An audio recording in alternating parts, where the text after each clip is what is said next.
Good morning. I'm Tushar, student of BSc Chemistry on a third year. Today I'm here to give a presentation on the topic cleansing action of soap. So first we will start with what are soaps. सबसे पहला ही सवाल ये आता है कि soaps होते क्या हैं। उनका क्लींजिंग एक्शन पढ़ने से पहले हम जानते हैं सोप्स के बारे में। तो सोप्स क्लींजिंग एजेंट होते हैं, मतलब साफ़ करने के काम आते हैं चीज़ों को। जो कि जैसे हमारा कपड़े हो गए, हमारी स्किन हो गई, उसके ऊपर हम बाहर जाते हैं, हमारा पसीना आता है हमारे, तो स्वेट ग्लैंड्स के अंदर ऑयल भी बाहर आता है। ऑयल की वजह से क्या होता है कि जो बाहर का डर्ट है, मटेरियल है, वो चिपक जाता है उसके ऊपर, तो हमारा जो है स्किन या फैब्रिक गंदा हो जाता है, तो उसको साफ़ करने के काम आते हैं सोप्स। अब सोप किस चीज़ के बने होते हैं? सोप होते हैं सोडियम और potassium salts of long chain fatty acids के बनते हैं। तो जो सोप सोडियम के और पोटेशियम दोनों के बन सकते हैं। तो अगर हम सोडियम को यूज़ करते हैं, मतलब soap containing sodium salts are generally hard होते हैं as compare to potassium. So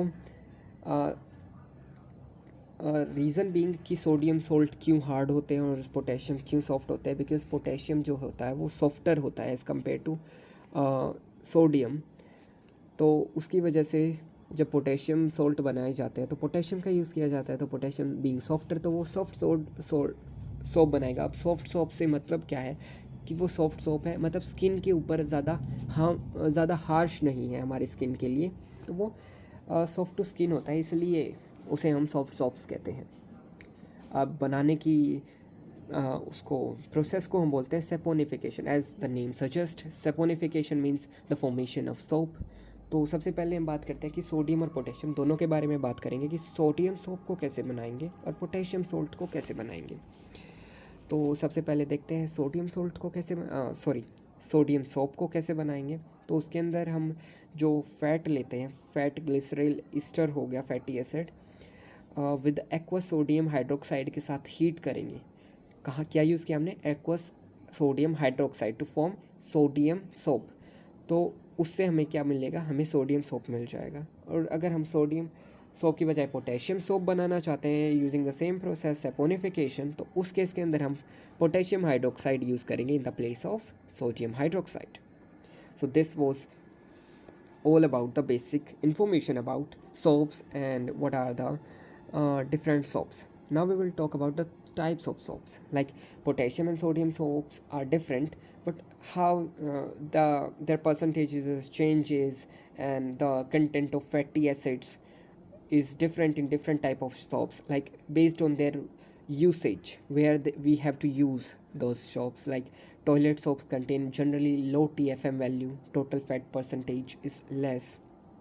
So similarly, soaps that transparent soaps, like they are made by dissolving soap in ethanol and then evaporating the excess solvent. When excess solvent is evaporate, or we can say solid one that imparting opaqueness to that soap is evaporated, then become left one is the soap transparent.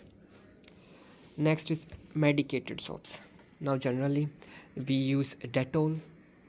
Everyone uses Dettol as a antiseptic. Whenever we have any wounded arm or any wound cut, then we generally, before going applying anything on it, we apply Dettol using cotton. So what is the use? Why we apply it? Because it is medicated soap. Medicated soap, how we can say it is medicated soap?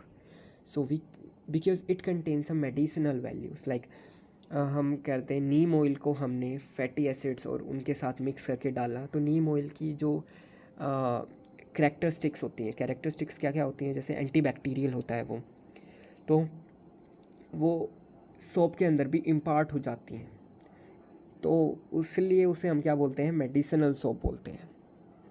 इसी तरीके से हम बात करें, sometimes we use tulsi. तुलसी भी anti bacterial होता है, तो there are lot of anti bacterial anti microbial plants और which we can use, or they are used to form medicated soaps. Next comes is like shaving soaps. Shaving soaps we use on our face, right? So they must be a little softer, so उसके लिए हम use करते हैं potassium salts को। अब potassium salts का इस्तेमाल किया जाता है क्योंकि वो जनरली स्किन के लिए सॉफ्ट होते हैं, नॉट हार्श, तो इसलिए हम शेविंग सोप्स के अंदर पोटेशियम सोल्ट्स का यूज़ करते हैं। और उसके साथ साथ ग्लिसरॉल डाला जाता है ताकि वो जल्दी क्या ना हो, सूखे ना और हमारी स्किन के ऊपर हार्श इफ़ेक्ट ना शो करे। इसी तरीके से हम बात करें, लॉन्ड्री सोप्स बनाए जाते हैं और सोप चिप्स भी बनाई जाती हैं जो कि हम यूज़ करते हैं, एज अ लॉन्ड्री सोप भी यूज़ किया जाता है उसे। तो वो कैसे बनती है? वो बनती है जब हम थिन शीट ऑफ मेल्टेड जो सोप होता है हमारा, उसके ऊपर कूल सिलेंडर को स्क्रैप करते हैं, तो scraping of the soaps in a small broken pieces, उसकी वजह से हमें सोप्स की चिप्स मिलती हैं। उसके बाद सोप की चिप्स को हम एज अ यूज़ करते हैं नॉर्मल हाउस होल्ड एक्टिविटीज़ में। अब यूटेंसिल्स के लिए भी सोप चिप्स आती हैं, for laundry purpose also, for toilets also, so there are different purposes. Now, what we will talk about disadvantages of the soaps. We use the soaps in everyday life, but there are some disadvantages of the soap, and the main one is the that soap do not work in the hard water. Reason is simple, like hard water contains calcium and magnesium chloride, means not bicarbonates, carbonates और chlorides होते हैं, magnesium salts होते हैं, as we talk about simple terms, in simple terms. तो these ions form insoluble calcium and magnesium soaps when sodium and potassium जो soap हैं वो dissolve किए जाते हैं हार्ड वाटर में, तो वो सोडियम और पोटेशियम को रिप्लेस करके फैटी एसिड के साथ कैल्शियम और मैग्नीशियम लग जाता है, जिससे क्या होता है, एक इंसोल्यूबल स्टीरिएट क्रिएट हो जाता है जिसे हम बोलते हैं स्कम, जो कि यूज़लेस होता है और कोई भी क्लिनजिंग एक्शन शो नहीं करता है, जिसकी वजह से हमारी जो इफ़ेक्टिवनेस है सोप्स की वो ख़त्म हो जाती है. तो this is the main hindrance और you can say impediment in the way of use of soap, because not every place has a soft water and soft hard water is of two types, like temporary hardness or permanent hardness. So there are different reasons and different water availability. So इसलिए soaps का ये बहुत बड़ा disadvantage है. But we have talked about disadvantages. What are the uses? What makes it better to use? And as it is economical तो होता ही है, is cheaper than the detergents, right? And second one is, इसकी सबसे main advantage है कि ये biodegradable होता है 100%. ये नेचुरल थिंग्स से बना होता है, तो नेचुरली बनेगी चीज़ तो नेचर उसको डिग्रेड भी कर पाएगा. इसलिए हम उसे जब ये इसका पानी जाता है, कहीं पे भी जाता है, तो बैक्टीरिया जो होते हैं उस पानी के अंदर वो उसे डिग्रेड कर लेते हैं पूरे सोप को, तो इसलिए वाटर पोल्यूशन नहीं होता है. तो ये बहुत मेन पॉइंट है कि इसकी one of the best advantage है कि ये वाटर पोल्यूशन क्रिएट नहीं करता है. Now we talk about the detergents. अब सोप की सबसे बड़ी डिसएडवांटेज हमने पढ़ ली कि वो हार्ड वाटर में इनफेक्टिव हो जाते हैं या फिर एफिशिएंसी लूज़ कर देते हैं. तो हर जगह तो सॉफ्ट वाटर नहीं होगा, तो उस प्रॉब्लम को कूप अप करने के लिए हम यूज़ करते हैं डिटर्जेंट्स का. डिटर्जेंट्स क्या होते हैं? वही होते हैं सारी प्रॉपर्टीज़ एज अ सोप की जो प्रॉपर्टीज़ होती हैं वही यूज़ करते हैं, लेकिन वो सोप कंटेन नहीं करते हैं. मतलब कि they can be used in both hard and soft water and can even form in the hard water. और वो तो आइस कोल्ड वाटर के अंदर भी फॉर्म क्रिएट कर सकते हैं. तो ये बिल्कुल सिंथेटिक होते हैं.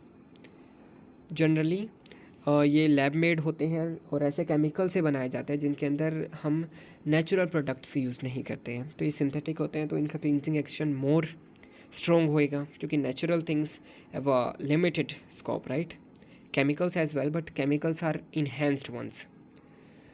Now we will talk about the types of detergents.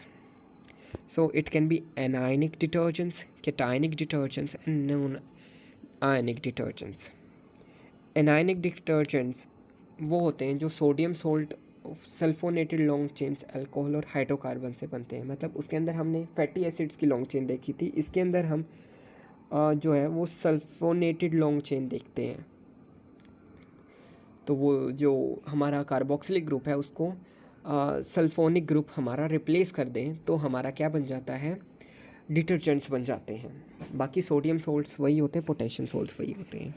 तो ये जो एनायनिक डिटर्जेंट्स होते हैं इनके अंदर जो एनायनिक पार्ट होता है, एनायनिक पार्ट मतलब जो नेगेटिव पार्ट होता है, वो जनरली यूज़ किया जाता है या फिर इन्वॉल्व कर अपने आप को क्लिनजिंग एक्शन के अंदर, और ये मोस्टली यूज़ किए जाते हैं हमारे हाउस होल्ड वर्क में। और anionic detergents are also used in toothpaste वगैरह के अंदर, फ्लोराइड वगैरह ये सब यूज़ किए जाते हैं। Now next is cationic detergents. Cationic detergents क्या होते हैं, ये quaternary ammonium source of amine with acetates या क्लोराइड्स या ब्रोमाइड्स मतलब हेलोजन्स एज एनायंस यूज़ करते हैं। तो हमें पता है कि क्वार्टिनरी अमोनियम सोल्ट्स जो होते हैं, ammonium part positive and it's attach to some halogen और नेगेटिव एनायन। तो जो कैटायनिक पार्ट होता है उसके अंदर लॉन्ग हाइड्रोकार्बन की चेन होती है और पॉजिटिव नाइट्रोजन एटम होता है, इसलिए इसको हम कैटायनिक हाइड्रोजन डिटर्जेंट्स बोलते हैं। और इसके बाद ये जनरली एक्सपेंसिव होते हैं, इसलिए इनको हम ज़्यादा इस्तेमाल नहीं करते हैं। Being expensive, you know, not everyone can afford it, so expensive चीज़ों को हम लिमिटेड ही यूज़ होता है। Next is non ionic detergents. इसके अंदर कोई आयन ही नहीं होता है। एज नेम सजेस्ट, हम नाम से ही पता कर सकते हैं कि नॉन आयनिक डिटर्जेंट है तो मतलब इसके अंदर आयन है ही नहीं। तो ये बनते कैसे होंगे, तो ये सबसे सिंपल इसका होता है कि इसको डिटर्जेंट को फॉर्म करने के लिए स्टेरिक एसिड जो होता है वो रिएक्ट करता है पॉलीइथाइलीन ग्लाइकोल के साथ, और हमारा क्या बन जाता है, हमारा नॉन आयनिक डिटर्जेंट। जो हमारे ये डिश वॉशिंग सोप्स होते हैं ना, just like Vim liquid dish washing, तो वो नॉन आयनिक टाइप के ही होते हैं, और इन सब का मैकेनिज़्म तो सेम होता ही है।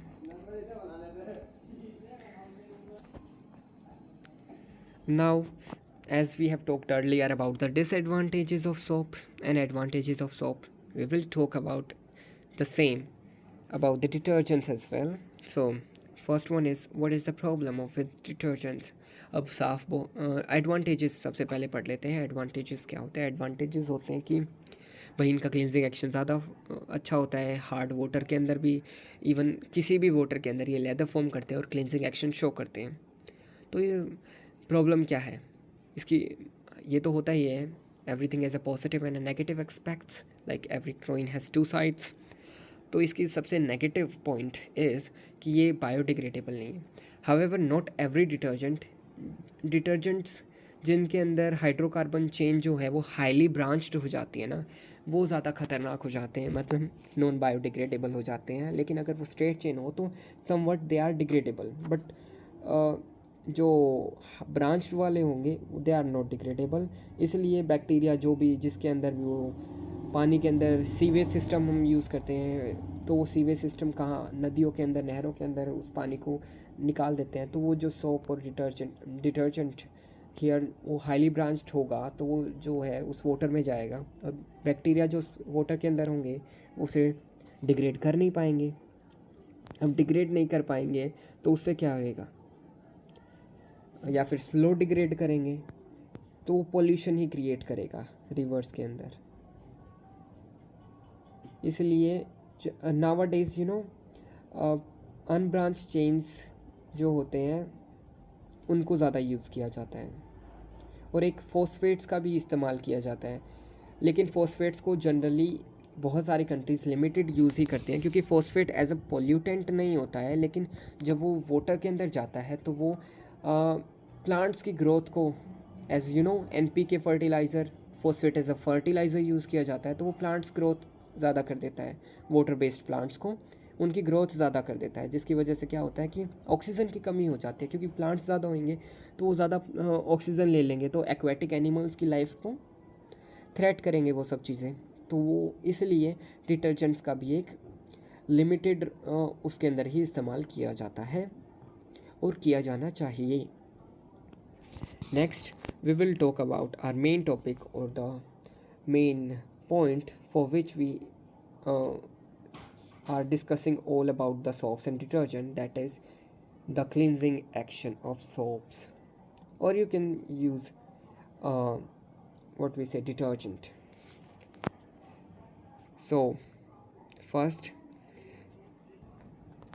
फर्स्टली हमने देखा कि जो सोप है वो उसके स्ट्रक्चर के बारे में देख लेते हैं। डिटर्जेंट क्या करते हैं, लॉन्ग चेन फैटी एसिड्स होते हैं जो कि एनायनिक पार्ट होता है और कंटेन सोडियम, तो सोडियम ऐसा पॉजिटिव पार्ट होता है। तो इसके अंदर हम स्ट्रक्चर को देखते हैं। सबसे पहले स्ट्रक्चर क्या होगा, एक हेड होगा और एक टेल होगी। टेल क्या होगी, लॉन्ग चेन फैटी एसिड्स की जो चेन होती है उसको हम टेल बोलते हैं, और जो पोलर हेड होता है जो कि पॉजिटिव पार्ट होता है वो होता है सोडियम सोल्ट या पोटेशियम सोल्ट होता है।